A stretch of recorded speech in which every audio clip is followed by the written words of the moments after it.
Hello everyone, welcome to this week's technical demo, and this week we're going to introduce how to use the image data to create a beautiful generative art. This generative art is actually created based on the image information of the left image, left portrait, and this image is found on internet, and I will credit the author later in this information section. Here we go, we're gonna start the program. Okay, so as I have been mentioned this information for a lot of times, for the function setup, it only runs once, and it mostly for initiate the whole program. And for the function draw, it loops forever.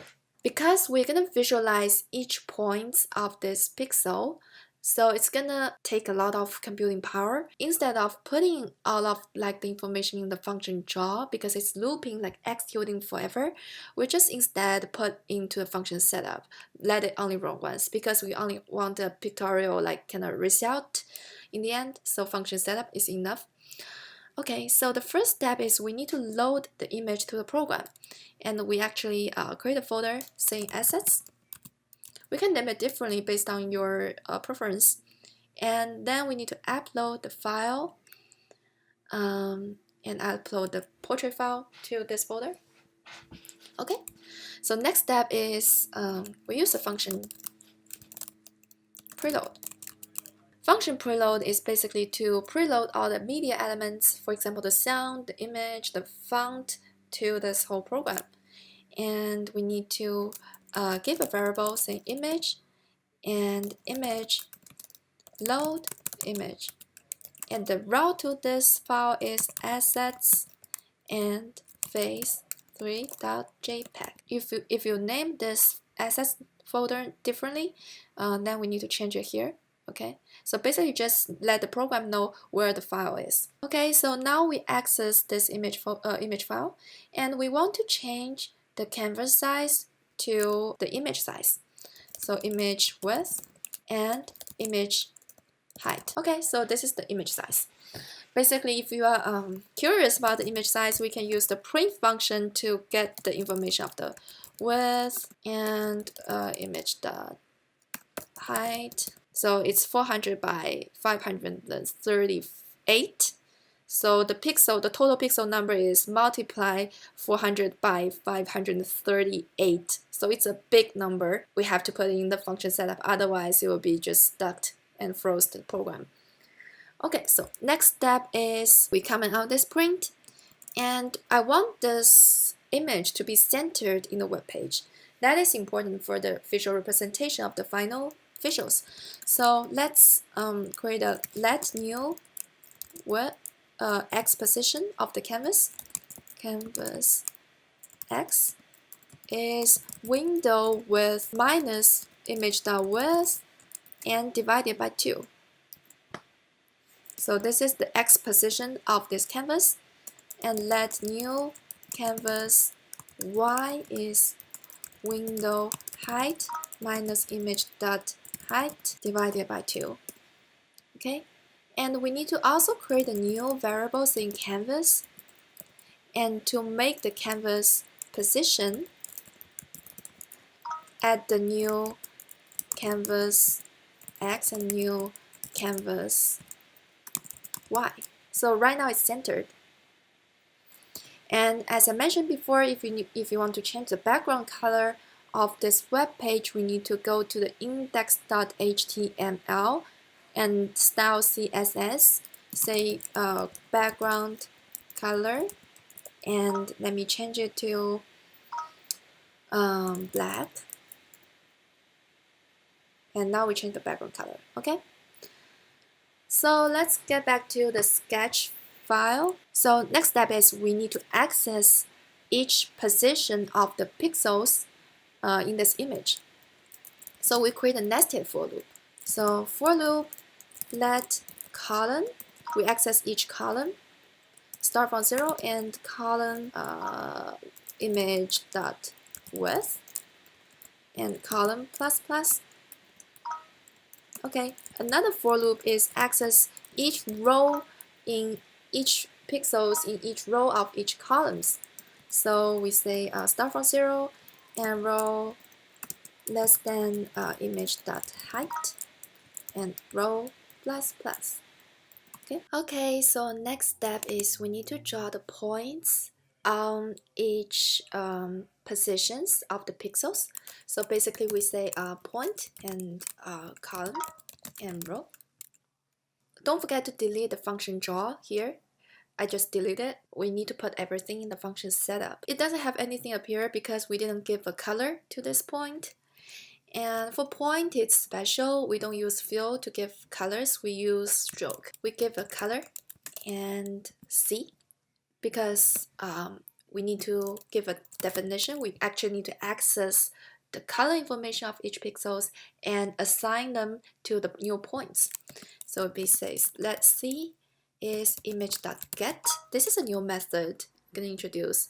It's going to access the color information of each pixels in the image. And we get it from column and row. So now we have this image here. It looks exactly like our original image because we access each point and we assign a new point with the same color on each pixel's positions, and it appears like this. However, if we don't access each pixels, every time pixels we only access one position, then it will be different situation. For example, like this, we change plus plus to plus, we multiply by 10 every time we access pixel information, and we will have a really abstract result. And let's change the stroke weight of the point. Let's change it to 10 because we multiply by 10. So we have this very abstract result. And now we use points. We can actually use different shapes, for example, rectangle. And we say column, row, and then the size will be 10, 10. And then let's point out this, comment out this, and to change this to fill, and comment out stroke weight as well. Okay, so we have a like rectangle to fill out this image. If you take a look at our final result, we actually didn't draw the points on each pixel's position. We draw curves, and for certain types of the pixels, we draw points. That makes this generative art really dynamic. So let's clean up our code a little bit for now. For example, let's say let x position is actually the column's number, and let y position is actually the row number. And then we replace here, we say x position and y position. It's basically just to clean up and organize the program a little bit. And then we use translate function. Push. Every time we use translate, we use push and pop. I already introduced these techniques in the previous video. And we say translate and x position and y position, okay? And then we need, instead of drawing like the rectangles, we draw curves. So we need to delete the fill, and we actually make it no fill. And for the curves, we use stroke weight, and we also use stroke. Okay, so we basically say stroke and then color C. And I want the weight to be different, so I just using like the random stroke weight for give it a different stroke weight, random stroke weight to each curves. And then I need to create a curve. So if you go to a reference page and we search curve, and curve is it's kind of complicated method and with a lot of like parameters. For some students might feel like it's kind of difficult to understand what is the functionality for different points, but I mean the most important one is the first point position and the second point position, and we have a lot of like controlling points, and we can just experiment with it to make it like look special. Okay, so we can experiment with curve with 8 different parameters. As I said, the x2, y2, and x3 and y3 is the most important ones. Other points is just to experiment with the controlling point for the curves. And from my original experimentation for the curve, I actually did this, but you can experiment your own parameter. If you take a look, I add a lot of like sine and cosine, and also I add some random numbers to it. For example, I can add a random 140. I should name it x position and y position.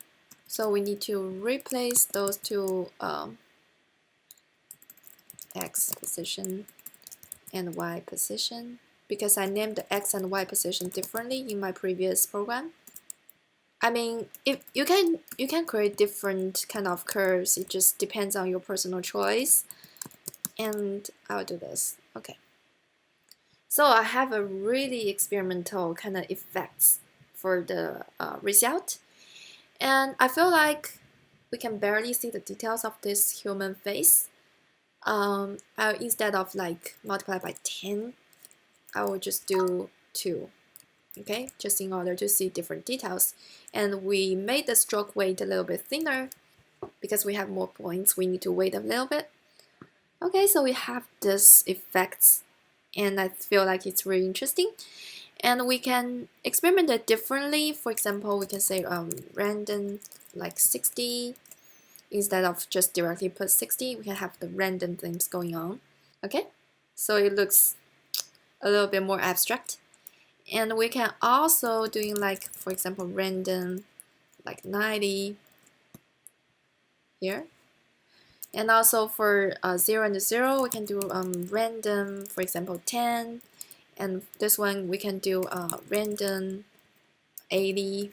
Okay, so we can just being like really creative, really experimental with those parameters inside of this curve function to make it looks a little bit different. And for example, we can also, instead of x position, we can also experiment with a y position to have those kind of things. Visually, it will be looks really dynamic if we add one kind of like rotation to different curves.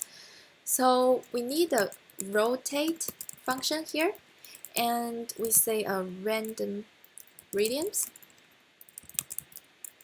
and random 360. Okay, so those curves is rotating like in the random kind of degrees. That makes the result really dynamic. And then we can also add on some other shapes to this final delivery. For example, we add a point. We add a point here in the x position, y position. And we give a different stroke weight for the point. We say 5, random, and 5. A little bit slightly thicker than the stroke weight of the curve. Okay, so we have those kind of points here. And also because we put the stroke color here, so the points cannot access the stroke color. We can put the stroke color actually before we run this point function. So we can have a dynamic color range for those points. Okay, so this is our final result. And it really looks like painting, and we have like points and strokes to create that kind of abstract paintings. So I hope you guys can experiment with different kind of images. In the next tutorial, I will introduce how to do an interactive typeface based on this kind of image processing techniques. I hope you enjoyed the tutorial and have fun with this program.